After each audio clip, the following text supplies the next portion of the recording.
এক দিনের কথা। আমি মামাতো ভাইয়ের দূর গ্রামে গেছিলাম।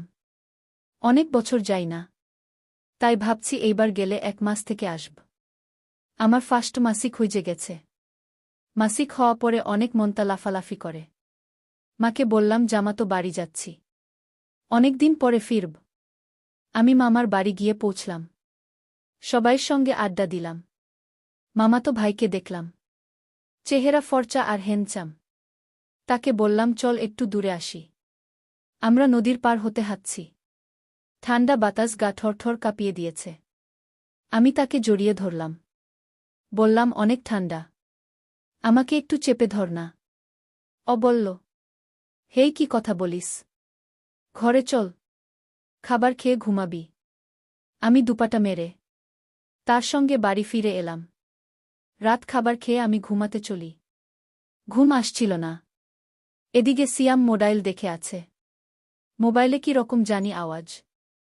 আমি ঘুমের ভান করে রইলাম, এদিকে সিয়ামের দুষ্টুমি বেড়েই চলছে। সে আমার অনেক চেষ্টা করছে, কিন্তু বয়স কম, আগে কখনো এসব করেনি, তাই খুলতে পারছে না। কিছুক্ষণ পর আমিও আর নিজেকে সামলাতে পারছি না। কি করব, তার চোখে চোখ রেখে সব কিছু করে যাব, নাকি ঘুমের ভান করেই সব শেষ করে দিব? কিছুক্ষণের মধ্যেই আমার হয়ে গেল।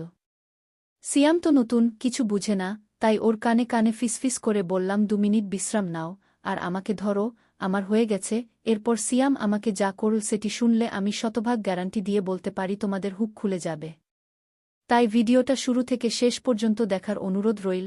আমার নাম তিশা, বয়স 2-1 বছর। বাবা মায়ের প্রথম সন্তান। আমরা 3 বোন, 1 ভাই, আর আমি সবার বড়।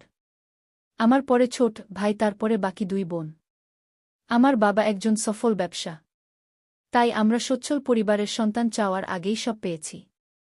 3 বছর হলো বিয়ে হয়েছে, কিন্তু একটা বাচ্চা হয়নি। এটাই শুধু অভাব। আমার স্বামী, শ্বশুর, শাশুড়ি সবাই খুব ভালো। তবে দুঃখের কথা হলো বিয়ের 3 মাস পরেই ছুটি শেষ হয়ে যাওয়ায় স্বামী আবার সিঙ্গাপুরে চলে যায়। আর তারপরেই শুরু হয় আমার এক নতুন জীবন। সবসময় মন খারাপ করে থাকতাম, কিছুতেই যেন সময় কাটত না। স্বামী দিনে রাতে মিলে 2-1বারের বেশি ফোন দিত না। সারাক্ষণ অস্থির আর হতাশায় থাকতাম। হঠাৎ একদিন মোবাইলে ইউটিউবে ভিডিও দেখতে দেখতে একটি চ্যানেল পাই। এই চ্যানেলে অনেক মজার মজার গল্প, মায়ের সাথে ছেলে, ছেলের সাথে মামির সাথে ভাগ্নে, ভাগ্নের সাথে মাম, এরকম অনেক মজার মজার গল্প। প্রথম 2টা গল্প শুনে নিজেকে অভদ্র লাগলেও পরে খুব মজা পাইলাম। তারপর ধীরে ধীরে নিয়মিত দর্শক হয়ে গেল। সারাদিন শ্বশুর শাশুড়ির সেবায়ত্ন, ঘর সংসার সামলানো, নিয়ম করে স্বামীর সাথে মোবাইলে কথা বলা, আর রাতে শুয়ে শুয়ে ইউটিউব চ্যানেলের গল্প দেখা, আর নিজে নিজেকে শান্ত করা। আমার প্রতিদিনের কাজ, গল্প শুনতে শুনতে মনটাও ভিতরে ভিতরে চুট্টি হয়ে গেল। রাতে মাঝে মাঝে মনে হতো রাস্তা থেকে কোনো ছেলেকে ঘরে ডেকে এনে আমার ইচ্ছাটা পূরণ করে নেই। এভাবে গল্প শুনে সময় কাটানোর কিছুদিন পর হঠাৎ একদিন আমার জীবনে এলো এক সুপুরুষ। হাসি আর ঠাট্টার ছেলে, নিজের অজান্তেই জড়িয়ে পড়ি প্রেমে। বিশ্বাস করেন আর না করেন, এখন আমার কাছে সারা পৃথিবী একদিকে, আর অন্যদিকে আমার প্রেম বৈধ বলেন আর অবৈধ বলেন। আমি আমার প্রেমিককে ছাড়া বাঁচব না। আমার মতো রক্ষণশীল পরিবারের সহজ সরল একটা মেয়ে কিভাবে এমন সম্পর্কে জড়িয়ে গেলাম, সেই গল্পটাই আজ তোমাদের সাথে মন খুলে বলবো। তাহলে আর কথা না বাড়িয়ে শুরু করা যাক। কিন্তু কোথা থেকে শুরু করব ভেবে পাচ্ছি না। আরেকটা কথা বলে নেই, আমার কিন্তু গল্প বলার অভ্যাস নেই। যতটুকু শিখেছি সেই অভিজ্ঞতা থেকেই বলছি। সবসময় অন্যের গল্প শুনি, তাই ভাবলাম আজ নিজের একটা গল্প সবার সাথে শেয়ার করি। গল্পের নায়ক বলেন আর খলনায়ক বলেন, তার নাম সিয়াম।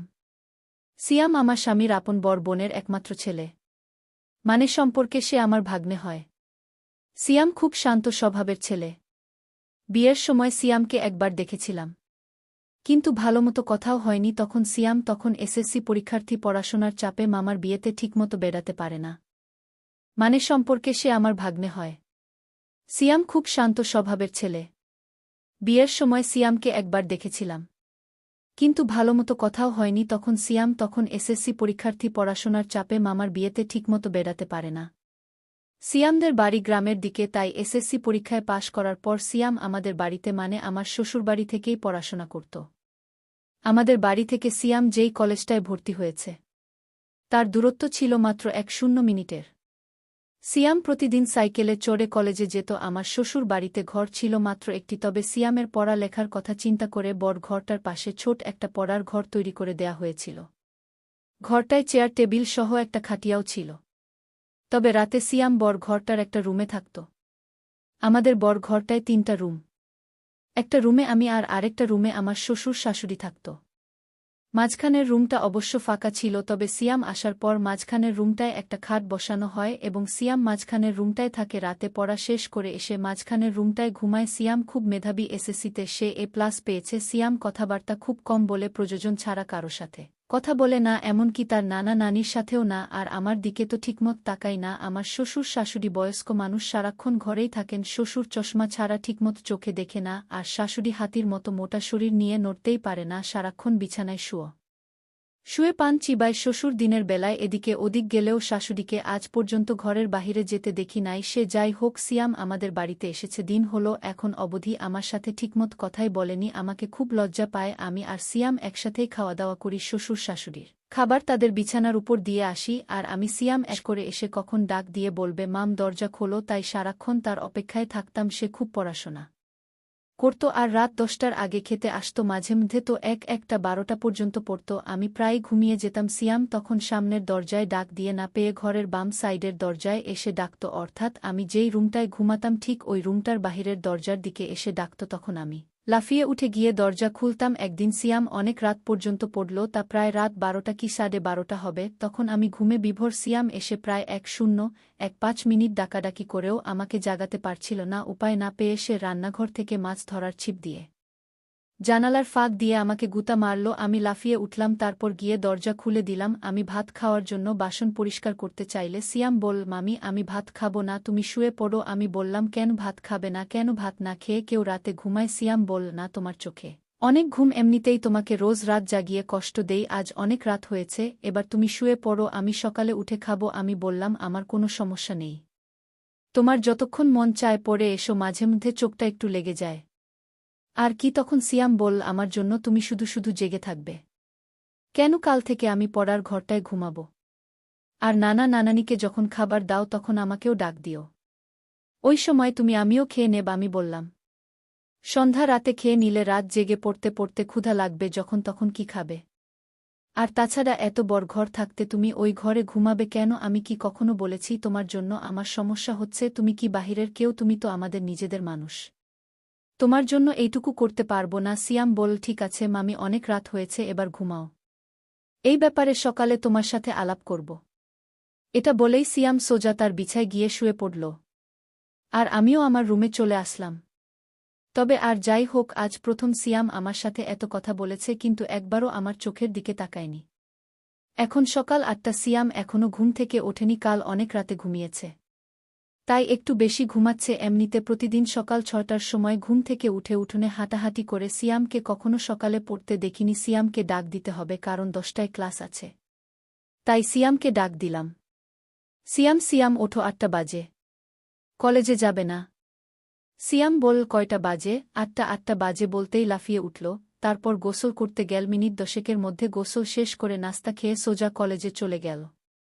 এরপর ঠিক 2টার সময় কলেজের ক্লাস শেষ করে বাসায় ফিরল। মাঝেমধ্যে অবশ্য 12টা 1টার দিকেও চলে আসে। পড়ার ঘরে বই খাতা রেখে গোসলখানায় হাত মুখ ধৌত করতে গেল। এদিকে আমি খাবার নিয়ে বসে আছি। সিয়াম ঘরে আসলো, তারপর আমার দুজনে একসাথে দুপুরের খাবার খেলাম। খাবার খাওয়ার সময় কোনো কথা হলো না, শুধু জিজ্ঞেস করেছিলাম কলেজে ঠিকমতো ক্লাস হয় কিনা। বাচ্চা ছেলের মতো মাথা নেড়ে শুধু বলেছিল হ্যাঁ। শুধু এইটুকুই। খাবার খেয়ে সিয়াম তার পড়ার ঘরে গিয়ে শুয়ে রইল। সিয়াম অবশ্য দিনের বেলা ওই ঘরটায় ঘুমায়। সন্ধ্যা হয়ে গেল, সিয়াম ঘুম থেকে উঠছে না। আমি পড়ার ঘরটায় গিয়ে সিয়ামকে ডাকতে দিলাম। আমার ডাক শুনে ঘুম থেকে উঠে বিছানায় বসল, আমার দিকে তাকিয়ে বল কি হয়েছে, ডাকছো কেন মামি? আমি বললাম না কিছু না, সন্ধ্যা হয়ে গেল, তুমি এখনো ঘুমাচ্ছ, পড়তে বসবে না? সিয়াম বল সন্ধ্যা হয়ে গেছে নাকি দেখি কয়টা বাজে। সিয়াম পড়ার টেবিলে রাখা তার হাত ঘড়িটায় টাইম দেখে গোসলখানার হাত মুখ ধৌত করার জন্য চলে গেল। আমি তার পড়ার ঘরটায় বসে রইলাম হাত মুখ ধৌত করে। সিয়াম পড়ার ঘরে আসলো, আমার দিকে তাকিয়ে বলল তুমি এখনো এখানে কি করো? রান্নার কাজ শেষ? আমি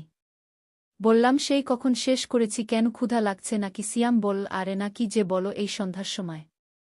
পাশাপাশি শুয়ে রইলাম। আমি সিয়ামের মাথায় হাত বুলাতে লাগলাম জ্বরে। সিয়ামের শরীর ভূমিকম্পের মতো কাঁপছে। তার কাঁপুনি দেখে আমি তাকে জড়িয়ে ধরলাম। তারপরও যেন কাঁপুনি থামছে না। অনেকক্ষণ পর কাঁপুনিটা একটু কমেছে। এবার তার চোখে একটু ঘুমও দেখা যাচ্ছে। এদিকে আমার চোখেও ঘুম এসে গেছে। আমি সিয়ামের মাথায় হাত বুলাতে বুলাতে কখন জানি ঘুমিয়ে গেলাম। গভীর রাতে সিয়ামের জ্বর আবার বেড়ে যায়, কিন্তু আমি টের পাইনি। জ্বরের কাঁপুনিতে সিয়াম আমাকে জড়িয়ে ধরে। সিয়াম যখন আমাকে ধরেছিল সম্ভবত আমার এলোমেলো ছিল। আমার স্পর্শে তার ইচ্ছার বিরুদ্ধেই তার শক্ত হয়ে যায়। নিজেকে সামলাতে না পেরে অবশেষে সে আমার করতে থাকে। আমি প্রথম কোনো কিছু টের পাইনি। সিয়াম যখন কিছুক্ষণ আমি টের পাইলাম, কিন্তু সিয়ামের জ্বর বুঝতে পেরে আমি আর কিচ্ছু বললাম না। জেগেও ঘুমানোর ভান করলাম। তবে একটা কথা সত্য, এতদিন আমি যাই করেছি বলেছি না কেন, আমি সিয়ামকে কখনো অন্য চোখে দেখিনি। সিয়াম আসার পর আমার রুটিনই চেঞ্জ হয়ে গিয়েছিল, জানি না কেন। তবে সিয়ামকে নিয়ে আমার কোনো অন্য মানসিকতা ছিল না। তার প্রতি আমার যতটুকু দায়িত্ব কর্তব্য ছিল, আমি তার সবটুকুই পালন করার চেষ্টা করেছি। প্রত্যেকটা মেয়েরাই কিছু কষ্ট থাকে, তাই বলে সব জায়গা সবার সাথে সব কিছু করে না ভাবেও না। যাই হোক, আমি ঘুমের ভান করে রইলাম। এদিকে সিয়ামের দুষ্টুমি বেড়েই চলছে। সে আমার অনেক চেষ্টা করছে, কিন্তু বয়স কম, আগে কখনো এসব করেনি, তাই খুলতে পারছে না। কিছুক্ষণ পর আমিও আর নিজেকে সামলাতে পারছি না। কি করব? তার চোখে চোখ রেখে সবকিছু করে যাব, নাকি ঘুমের ভান করেই সব শেষ করে দিব? কিছুক্ষণের মধ্যেই আমার হয়ে গেল এবার আর আমকে ধাক্কা মারা ছাড়া কোনো উপায় নেই। সিয়াম তো নতুন কিছু বুঝে না, তাই ওর কানে কানে ফিসফিস করে বললাম, 2 মিনিট বিশ্রাম নাও আর আমাকে ধরো, আমার হয়ে গেছে। এরপর সিয়াম আমাকে সকাল হতেই আমি নাস্তা তৈরি করতে চলে গেলাম রান্নাঘরে। নাস্তা করে প্রতিদিনকার মতো কাজকর্ম করতে লাগলাম। সিয়াম নাস্তা করে পড়ার ঘরে চলে গেল, কলেজে গেল না। গোসল করার সময় যখন হলো, তখন পড়ার ঘর থেকেই জোরে জোরে মামি মামি বলে ডাকতে লাগলো। আমি গিয়ে বললাম, কি হয়েছে? সিয়াম বলল, আসো এই ঘরে একবার করে গিয়ে গোসল করি। আমি বললাম, শোনো সিয়াম, রাতের খাবার রাতেই খেতে হয়, আর প্রয়োজনের বেশি কোনো কিছু ভালো না। দিনের বেলায় কখনো কল্পনাও করো না। যদি কখনো কারো চোখে পড়ে বা কোনো প্রকার সন্দেহ হয়, তাহলে তোমার আমার দুজনের জীবনই নষ্ট হয়ে যাবে। আমি যা বলি তা অক্ষরে অক্ষরে পালন করবা, তা না হলে জীবন নষ্ট হয়ে যাবে, সমাজে মুখ দেখাতে পারবে না, বুঝতে পারছো? সিয়াম মাথা নাড়িয়ে বলল, হ্যাঁ বলল। তারপর থেকে সিয়াম আর কোনো দিনের বেলার জন্য বায়না ধরেনি, আর আমার কথার বাহিরেও যায়নি। আর